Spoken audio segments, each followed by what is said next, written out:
Olá pessoal, tudo bem? Eu sou o pastor Giovanni. Esse é mais um vídeo devocional onde nós estamos ensinando os fundamentos da fé cristã. E hoje nós vamos falar sobre vida de oração. E nós vamos trazer aqui através desse vídeo qual é a importância da oração na vida do crente. Nós vamos tentar responder algumas perguntas. Por que os crentes devem orar? Quem providencia, o maior exemplo de oração? O que é a oração? Qual deve ser a nossa atitude em oração? Quais são os obstáculos à oração? E outras temáticas que sejam importantes, relevantes sobre esse tema tão fundamental. Não tem como existir cristianismo sem oração. Não tem como você ser crente, cristão, fiel, consolidado na sua fé, consolidado em Deus, sem aprender a arte de orar. E se você ainda não nos segue aí as nossas redes sociais, que tem no link aqui do YouTube, dá um joinha, faça seus comentários, compartilhe esse vídeo com outras pessoas. E se você quiser semear no nosso ministério, aqui embaixo, você tem todas as opções onde você pode nos encontrar nas redes sociais e também conhecer os nossos sites, as formas de contribuir e ajudar com esse ministério tão importante. Então vamos lá? Então, vida de oração é a nossa temática hoje. A Bíblia, mostra a absoluta necessidade de oração na vida de cada cristão. 2 Crônicas 7,14, um famoso trecho da palavra de Deus, nos diz o seguinte, é o texto-chave que nós vamos usar hoje. Se o meu povo, que se chama pelo meu nome, se humilhar e orar e me buscar e se converter dos seus maus caminhos, então eu ouvirei dos céus, perdoarei os seus pecados e sararei a sua terra. Olha que trecho lindo da palavra de Deus. Então aqui fala de uma atitude em primeiro lugar, uma atitude de humildade. Não tem como ter oração sem humilhação. Humilhação não no sentido de desfiguração nossa ou própria, não, nada disso, mas no sentido de quebrantamento, de humildade, de nós reconhecermos a nossa pecaminosidade, a nossa pequenez, a nossa fragilidade humana diante de um Deus tão grande, tão maravilhoso como o nosso Deus. Se orarmos, se buscarmos ao Senhor, se houver no nosso coração uma conversão, ou seja, um retorno ao Senhor, um abandono ao pecado e retorno, uma conversão ao Senhor, vocês podem ter certeza, queridos, se nós trilharmos esses caminhos de justiça, caminhos de vida eterna, caminhos de paz que o Senhor nos oferece, então Deus ouvirá dos céus as nossas orações. Nossos pecados serão perdoados, é o que diz a Bíblia Sagrada. E Deus virá com a sua glória, com a sua misericórdia, com a sua compaixão, com a sua graça amorosa e sarará a nossa terra. Terra aqui não é apenas os bens materiais, as nossas posses, aquilo que temos, mas também a nossa alma, o nosso coração, tudo aquilo que engloba a nossa vida, que tipifica a nossa vida, Deus promete sarar, curar, restaurar e transformar com o seu poder. Esse é o poder da oração. Então nós vemos uma sequência através dos verbos: humilhar, orar, buscar, converter, ouvir, perdoar e sarar. Então é uma sequência aqui lógica daquilo que Deus espera que nós façamos e aquilo que Ele fará por nós. Humilhar, orar, buscar e converter cabe a nós. E a Deus ouvir o nosso clamor, perdoar os nossos pecados e sarar a nossa terra, a nossa vida, aquilo que está sob os nossos cuidados, sob a nossa gestão, sobre a nossa mordomia. Tá bom? Uma primeira pergunta que nós queremos responder é: por que os crentes devem orar? Por que é tão importante a oração na vida dos crentes? Em primeiro lugar, porque a oração não é uma opção, querido, é um mandamento. A Bíblia diz em Isaías 56, versículo 7, olha o que diz Isaías 56, 7. Nós vamos ler aqui para vocês o que diz a palavra de Deus. Isaías 56, 7 diz: também os levarei ao meu santo monte e os alegrarei na minha casa de oração. Os seus holocaustos e os seus sacrifícios serão aceitos no meu altar, porque a minha casa será chamada casa de oração. Olha que coisa tremenda. Então a igreja do Senhor, o corpo de Cristo, o local também onde nós nos congregamos, as nossas casas, os nossos lares, precisam ser casas de oração, lugares onde Deus é buscado, onde há humildade, oração, busca do Senhor e conversão dos nossos maus caminhos. A oração, então, nós vemos claramente aqui, não é uma opção, é um mandamento de Deus. João também 15:7 fala sobre isso. Olha o que diz João 15, o Evangelho de João, capítulo 15, versículo 7. A Bíblia Sagrada diz: se permanecerdes em mim e as minhas palavras permanecerem em vós, pedireis o que quiserdes e vos será feito. Olha que promessa gloriosa Deus tem para mim e para você. Se nós obedecermos esse mandamento da oração, nós vamos permanecer nele. As palavras dele, que a Bíblia Sagrada nos ensina, estarão no nosso coração, na nossa vida, vão permanecer em nós. E se nós orarmos em cima das promessas de Deus, da palavra de Deus, a Bíblia diz: pedireis o que quiserdes e vos será feito. Por que vos será feito, querido? Porque aquilo que nós vamos pedir, pela palavra está na nossa boca e no nosso coração, nós vamos orar em cima da palavra. E essa palavra vai se concretizar na nossa vida, porque é promessa de Deus para mim e para você. Então, primeira resposta é que a oração não é uma opção, é um mandamento de Deus. E as nossas casas, as nossas igrejas precisam se tornar uma casa de oração. Segundo lugar, nós devemos orar sem cessar. Quando a Bíblia fala em 1 Tessalonicenses 5,17 sobre orai sem cessar, é isso que diz a Bíblia Sagrada, né? A Bíblia diz: regozijai-vos sempre no Senhor, ou seja, se alegrem nele, adorem a ele, mas orem sem cessar. Sem cessar não é de forma ininterrupta, 24 horas por dia, sem parar, mas continuamente, com perseverança. Em outras palavras, é o que diz a Bíblia Sagrada. Uma oração constante, uma oração perseverante, uma oração em todo o tempo, um espírito de oração, um estilo de vida de orar continuamente diante do nosso Deus. Então devemos orar sem cessar. É a segunda resposta do porquê os crentes devem orar. E a terceira é porque os homens em todo lugar devem orar. Homens aqui no sentido genérico, né? Seres humanos. Está lá em 1 Timóteo 2:8. Olha o que Paulo fala aqui: quero, portanto, que os varões orem em todo lugar aqui, olha esse destaque, levantando mãos santas, sem ira e sem contenda. Ou seja, olha que coisa tremenda, orem em todo lugar. A questão não é o lugar, querida, é a oração. Todo lugar onde há oração, o lugar é consagrado, o lugar é santificado através da oração.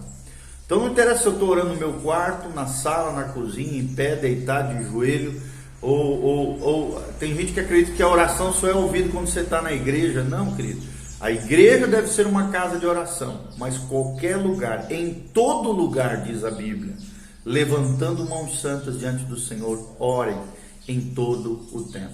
E olha que tremendo, mãos santas. Então a oração tem que estar em alinhamento com a consagração, com a santificação. Se você pode ser o melhor, a melhor pessoa em oração do mundo, mas se você não tiver em consagração, em santificação, a sua oração não tem valor nenhum. Ela é uma oração incoerente, sem legitimidade, sem autenticidade, porque a oração, querida, ela tem que estar alinhada com uma vida santa, levantando mãos santas, diz Paulo aqui. Que as nossas mãos sejam santas, que as nossas bocas sejam santas, que o nosso corpo seja santo, que a nossa vida seja santa, santificada a Deus, porque uma oração com uma vida de consagração e santificação, meu irmão, é outra coisa. Ela é poderosa, ela é gloriosa, ela é eficaz, ela é viva e eficaz, porque nós precisamos orar levantando mãos santas, sem ira e sem animosidade ou contenda. Em outras versões aqui ensina que primeiro nós precisamos reconciliar com as pessoas, primeiro nós precisamos consertar a situação. As situações não podem ficar mal resolvidas no nosso coração. Não podemos abrigar mazelas no nosso coração, como a ira, amargura, rancor, ressentimento, sentimento de retaliação, vingança, contenda. Mas precisamos levantar mãos santas diante do Senhor e orarmos em todo lugar, para que a glória de Deus desça, para que a resposta do Senhor chegue, que os homens em todo lugar orem sempre, diariamente, sem cessar. A oração não é uma opção. Amém? Segunda resposta que nós queremos responder aqui: quem providencia o maior exemplo de oração? É a segunda pergunta que nós queremos responder. E a resposta é o Senhor Jesus. Se tem alguém que é um exemplo para nós, de alguém que orava sem cessar, que orava entendendo que era uma expressão de obediência, era o mandamento do Senhor, e que orava em todo lugar com mãos santas, esse alguém foi Jesus de Nazaré. Nós vemos essas menções em Lucas 3:21, Lucas 5:15, 16. Olha só o que diz a Bíblia Sagrada em Marcos 1:35. Se Jesus, imagina, a Bíblia diz assim: tendo-se levantado na alta madrugada, saiu Jesus e foi para um lugar deserto e ali orava. Então nós vemos que seja de madrugada, seja de dia, pelo menos, por exemplo, no livro de Lucas, pelo menos 11 vezes aparece Jesus saindo à parte, indo orar, indo buscar o Pai, né? Saindo de madrugada, como está aqui em Marcos 1:35. Foi para um lugar deserto, um lugar sozinho, ele, Deus, e ali orava. Era o grande segredo de Jesus, era uma vida de oração, era a compreensão da importância da oração para a sua vida. E se Jesus, que é o Filho de Deus, precisava orar, quanto mais nós, irmãos, precisamos orar. Então saiba, Jesus era um homem de oração. E você está me ouvindo? Você é um homem de oração?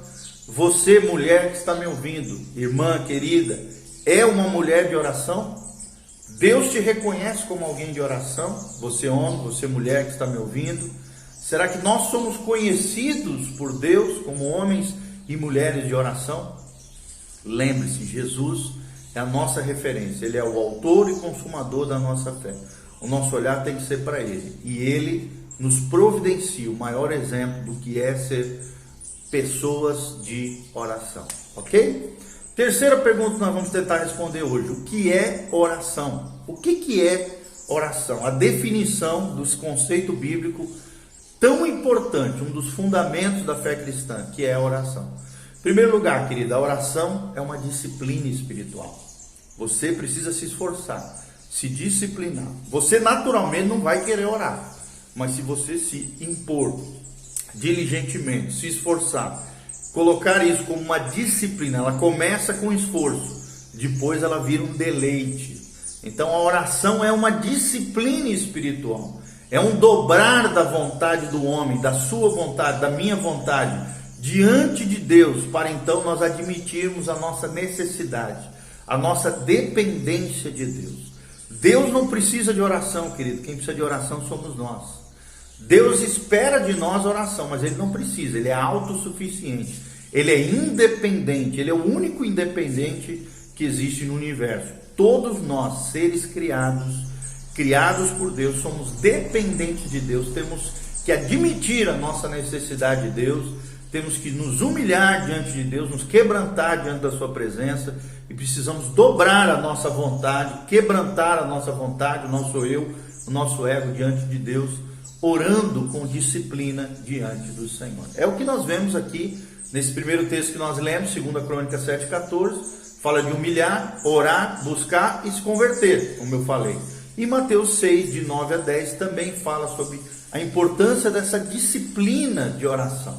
Segundo lugar, querido, além da oração ser uma disciplina, a oração é render uma homenagem a um Pai Celeste, onisciente e benevolente. Olha o que diz o Salmo 108, versículo 5. Salmo 108, versículo 5. A Bíblia Sagrada diz: "Se exaltado, ó Deus, acima dos céus, em toda a terra, esplenda a tua glória, para que os teus amados sejam livres, salva com a tua destra e responde-nos."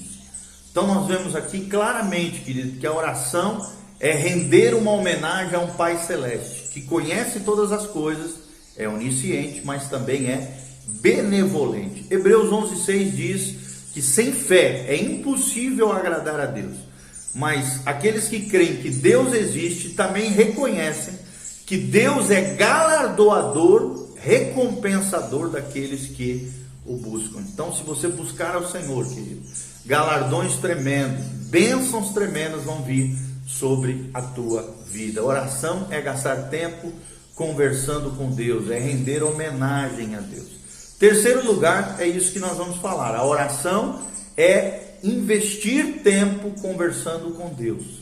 Conversação é comunicação entre duas partes. Então, a oração não pode ser um monólogo, tem que ser um diálogo.